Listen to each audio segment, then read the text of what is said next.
How does a man be a provider for a woman who's used to providing for herself financially, mentally, and spiritually? You know what you can do? First, before you think about providing stuff, think about what you should not provide. Like, don't provide stress, embarrassment. Don't provide second guessing. Don't provide the fact that this woman can't trust you. So before we thinking about what we can provide, sometimes we need to think about the things we are providing that's taken away from her peace, her security, and her mental health. So when they run into a man that provides on a high level, I think it's safe to say that a lot of women want to be able to rest in their femininity. Right. But a lot of times, because a man is not showing that he's masculine enough, that he's safe enough, that he's reliable enough, she's like, well, he's not gonna do it. I'm gonna have to be the YN in the situation. You feel what I'm saying? I'm gonna have to be the real nigga in the situation. Right. But when she runs into a man that is willing to provide on all the levels that she needs, and like you said, it's not just financial, it's spiritual, right? It's emotional, you know what I'm saying? Is he safe, right? Like, is he a man of his word? Is he a man of integrity, right? Listen, if he wants a Proverbs 31 woman that goes out into the marketplace, is he an Ephesians 5 man? You feel what I'm saying? That's what we need. And when she finds that man, I promise you, a woman is gonna be willing to submit to that. Clap it up, clap it up. Anybody else? Yes, please. Okay, go ahead. I know I'm going to be hated here. Nate, I agree with everything that you just said. And I don't want women that want a relationship to end up single because they think that it's up to a man to make them feminine. Some of us women are very much inside of our masculine, and no masculine man, which by the way, that's the one that we want, the one with leadership, the one that wants to provide, the one that wants to give you that safety. He's not gonna choose you if you're in your masculine, waiting on him to put you in your feminine when he has the option of all the feminine women anyway. So we got to make sure that we are that Proverbs 31 woman, which was respected in the town, which did work for herself, which did smell like fine oils, which was in the finest linens. We got to show up as that version, kind, compassionate, loving, and nurturing, and not wait on a man to make us that way, because survival will try to make you hard. It has to be an intention for you to be soft. Kira, what's up? Kira, what happened? What happened? What the fuck do you be talking about? Okay, so the question, how do you show up to provide for a woman that is used to providing for herself? The first thing you can look at is the things in the areas where she may be lacking and pull up and provide those things that she's not realizing that she needs because she hasn't had you yet.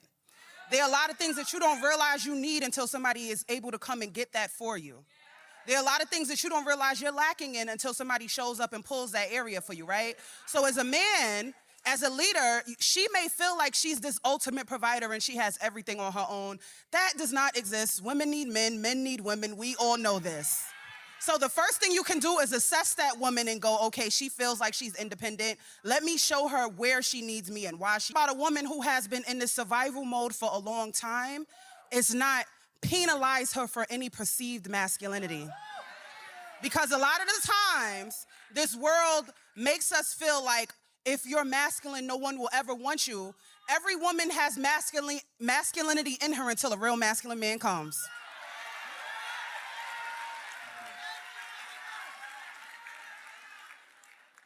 Femininity only has a place to thrive when masculinity is present to protect it. It's not always safe to be soft. Now, it is no man's job to get you there. But if you get there and you realize your woman is doing too much, that's when you show up and you alleviate some of that pressure off her and watch how soft she becomes. Ladies, SD, what's up? Integrity, to be able to provide discipline for children and be a good dad and all these here other things. That way, you don't have to ask yourself certain questions because you know that you provide other things more than money, because women making money now. A lot of them don't need your money, so you have to be able to fall back on things that make you a man, because the money don't. The money just helps you along while you are a man. I'm not saying that to show up broke, but you have to have other things of substance in order to be a leader in a relationship with a woman. Talk about that.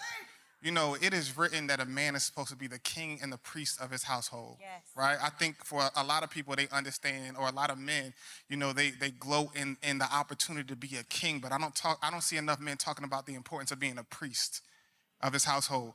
A priest is one that stands before God and man to make intercession for them, right?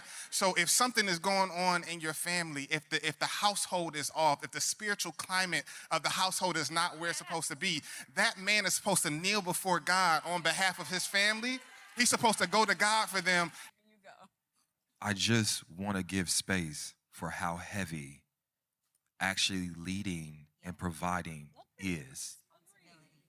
The pressure to keep the lights on, the pressure to make sure the mortgage is paid, the pressure to foresee and protect your family is a hard, heavy thing. And sometimes when we have these conversations, we minimize it, like, it's more than money, but all the things that go into that need some space to breathe.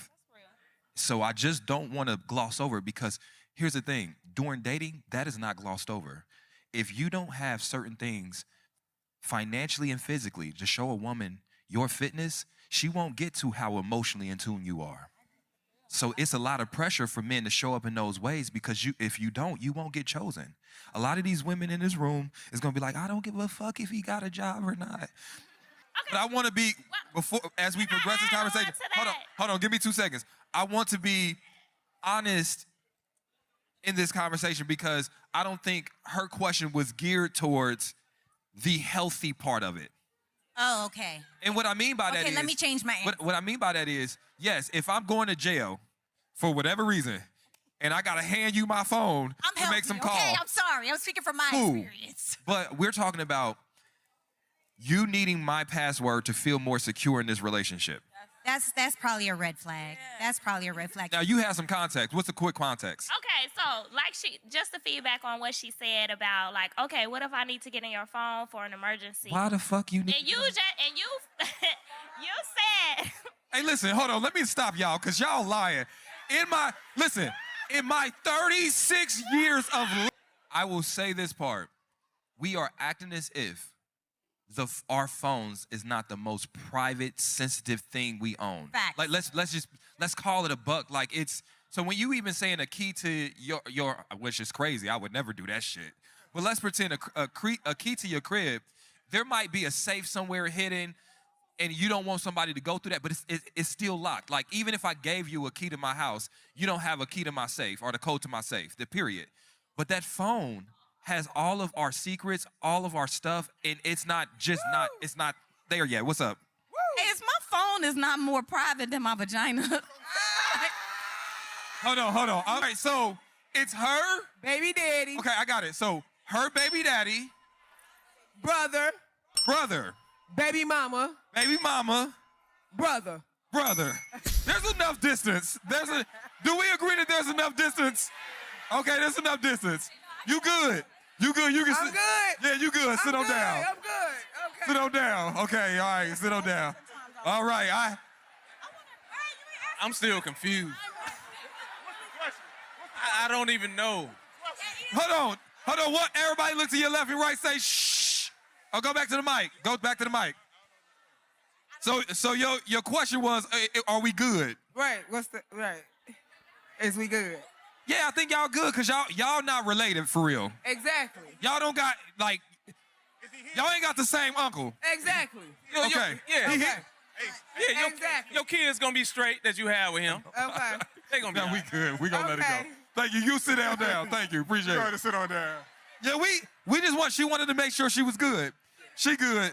You good. You good. Y'all good. It's just, Yeah, that's Love is him. love. There you go, right it's there. just, He you know said what I'm that. saying? Like, it's a little Like, yeah, I'm the questionable. baby daddy, baby mama, But y'all baby good. daddy, mama. All right, y'all good. I'm him. Get it like a genetic test first, though, and then just make sure. And that's been another episode of the Tonight's Conversation podcast. Make some noise!